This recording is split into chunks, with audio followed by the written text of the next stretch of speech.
Bonjour à tous, bienvenue dans le Flash Info de ce lundi 25 juillet. Merci d'être sur RTI 1.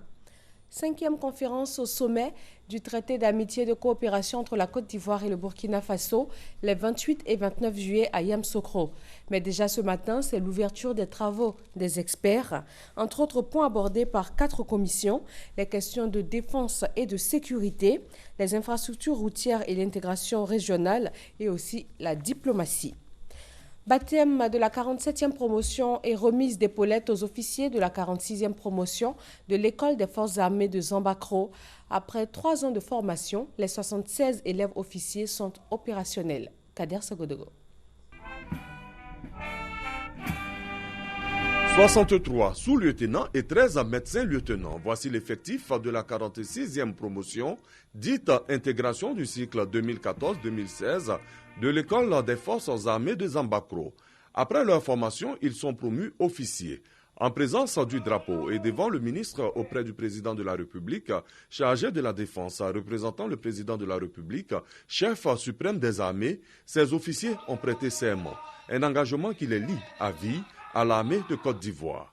Avant de quitter l'EFA, le commandant école, en présence de la haute hiérarchie militaire, ouvre le chemin à travers des conseils. Soyez de bons leaders militaires. Et un bon leader militaire, c'est celui qui sait motiver ses hommes, qui sait leur faire partager sa passion pour le travail bien fait et qui sait leur rappeler la grandeur de notre métier de soldat.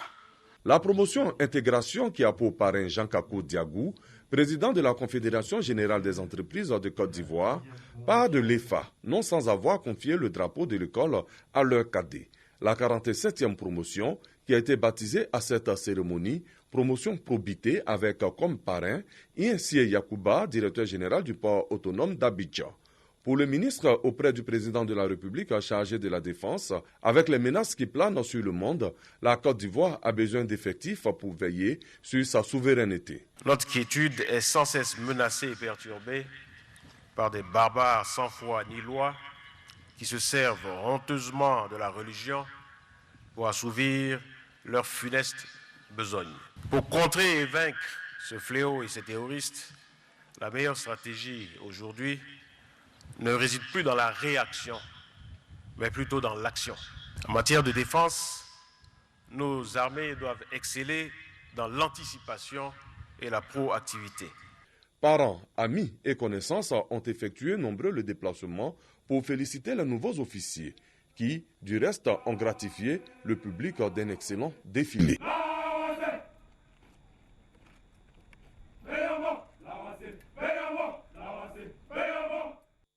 2 ans après, les familles des victimes du vol d'Air Algérie qui s'est écrasé dans le nord du Mali réclament toujours la vérité sur le crash.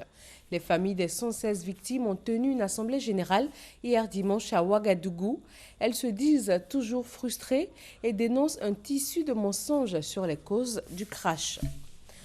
Les dirigeants de la Ligue arabe se réunissent en sommet aujourd'hui lundi et demain mardi à Nouakchott en Mauritanie. Ils vont discuter de la sécurité et du terrorisme dans le monde arabe et aussi du projet d'une force commune à leur pays, principe adopté en Égypte à Sharm el-Sheikh en mars 2015, mais dont les modalités restent pour l'instant assez floues. Le président turc et son premier ministre rencontrent l'opposition ce lundi, une première depuis le putsch raté du 15 juillet. La rencontre est consacrée aux conséquences du coup d'État manqué, avec les arrestations de masse, les purges dans la fonction publique et la proclamation de l'état d'urgence. Hier, une manifestation de masse avait réuni à Istanbul des partisans de Recep Tayyip Erdogan et certains de ses détracteurs au nom de la défense de la démocratie. 12 personnes ont été blessées. Un ressortissant syrien de 27 ans a déclenché une charge explosive à l'entrée d'un festival de musique à Orbach, en Allemagne. Sa demande d'asile avait été rejetée il y a 1 an. L'auteur de l'explosion est mort. On vient de l'apprendre à l'instant, une fusillade a éclaté dans une boîte de nuit en Floride aux États-Unis. 2 morts et une quinzaine de blessés, principalement des adolescents dont certains n'avaient pas plus de 13 ans. Pas plus de précision pour l'instant. Et restons aux États-Unis avec cette nouvelle bavure policière à Miami. Un thérapeute afro-américain de 47 ans a été visé par des tirs de policiers alors qu'il tentait de venir en aide à l'un de ses patients autistes.